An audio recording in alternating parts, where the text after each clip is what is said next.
समझना जैसे मैं ये शरीर हूं तो आप मुझे साहिब कहते हो। अभी भी मुझे समझ लेना, मैं एक माया हूं। माया मतलब ये शरीर एक माया है, इसके अंदर जो बैठा है वो मैं हूं, इसको धारण किया हुआ हूं। मेरी कोई मृत्यु नहीं है, मेरा कोई जन्म नहीं है। जन्म मृत्यु इस शरीर की है। ये जब किसी गर्भ से बाहर आता है, इस शरीर का जन्म हुआ। जब इसमें से जब वो आत्मा चली जाएगी, बोलोगे डेड बॉडी हो गया, दैट्स ऑल।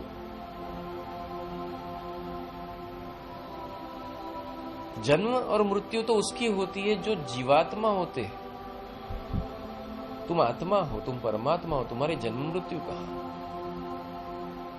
तुम यहाँ की अवस्थाओं में जी रहे हो, यहाँ के लोक संपर्क में आए हो। ये पृथ्वीवासी है, यहाँ लोग, उनकी रीतभात, धर्म, नाच, जात, सोच, विचार, उसमें तुम जी रहे हो। उससे बाहर निकालकर तुम्हें परब्रह्म की ओर ले जाना है तो तुम्हें पहले धर्मदर्शी, फिर ब्रह्मदर्शी, फिर तत्वदर्शी, इस तरह से तुम्हें अपग्रेड करना पड़ेगा। लोग पढ़े हुए कोई नौकरी में लेते हैं, कोई बोले मैं तो 2 क्लास पढ़ा हूं, इंजीनियर की नौकरी में रखोगे, क्या होगा? Not possible. लिखा जाता है लायकात क्या, ग्रेजुएट चाहिए, मिनिमम ग्रेजुएट तो होना चाहिए। मतलब तुम्हारी लायकात परमात्मा के अंदर विलीन होने के लिए है। तुम सोचो ना, ऐसे कितने जन्म और जियोगे। बचपन से लेके तुम वो मेहनत कर रहे हो जो मेहनत तुम्हें अंत में काम नहीं लगने वाली है। मेरे पास काफी लोग आते हैं, कभी जैसे बुजुर्ग लोग काफी आकर मेरे पास अपना दिल खोलकर बैठते हैं कि गुरुजी पूरी जिंदगी लोन लेकर इस मकान को बनाने में रखा। अब आज हालत ऐसी है कि इस मकान को मैं इसमें ठीक से रह भी नहीं पाता। बस एक जवानी थी तब मकान होता तो अच्छा होता, जवानी थी तब व्हीकल होता तो अच्छा होता, जवानी थी ये होता तो अच्छा होता। अब जब वो दिन चले गए, अब ये मेरे हाथ है, अब मैं इसका क्या करूं?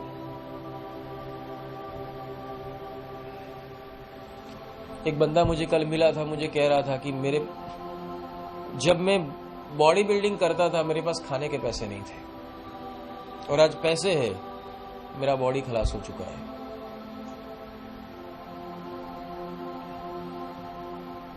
एक बहुत बड़े बिजनेसमैन है, कभी कभी मेरे पास आते थे, वो मुझे कहते थे कि मैंने मेरे जीवन की सफर साइकिल से शुरू की थी, पर तब शायद मेरे पास बड़ी गाड़ी होती, पर आज बड़ी गाड़ी है, मैं बुढ़ा हो चुका हूं। मतलब सोचो, ये माया जाल है, यहां ये सब होगा। तुम्हारा सोचा हुआ तुम्हारे साथ कभी होने वाला नहीं है। यहां से तुम्हें यही सीखना पड़ेगा कि जो हो रहा है उसको तुम समझना सीख जाओ, तो तुम कभी दुखी नहीं होगे। इससे खेलना सीखो। खेल सीखने के लिए पहले हार सीखो। हारने पर ही जीतने का सुराग मिलता है। जब तक हारोगे नहीं तब तक जीतोगे कैसे?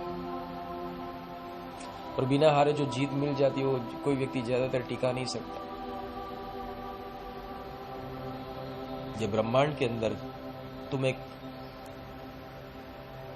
गेम के अंदर फंस चुके हो। उस मायाजाल के भाग रूप आज तुम एक मनुष्य योनि में आकर पड़े हुए हो। तुम्हें अपना लक्ष्य उस परब्रह्म को प्राप्त करना है। कभी कभी ऐसा लगता है यार तत्व दर्शन के बारे में सिखाने बैठे हुए, तो ब्रह्म को सिखाने की जरूरत है, तो बहुत इजी चीज है, हम क्यों नहीं आएगी?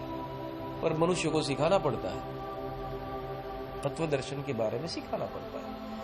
और ये तत्व दर्शन मनुष्य को जब सिखाने जाते हैं तो मैथमेटिक्स जैसा लगता है, लोगों को नहीं समझ में आता। सत्य बहुत अलग है। जिसको लॉ लग जाती है वो इसमें निकलता है। बहुत सुंदर इसलिए कहा है कि साहब ने कि जिस अवस्था में गुरु गोविंद और शिष्य मिल जाते हैं तब पता चल जाता है कि हम तो एक ही है। मैं तू बन गया, तू मैं बन गया।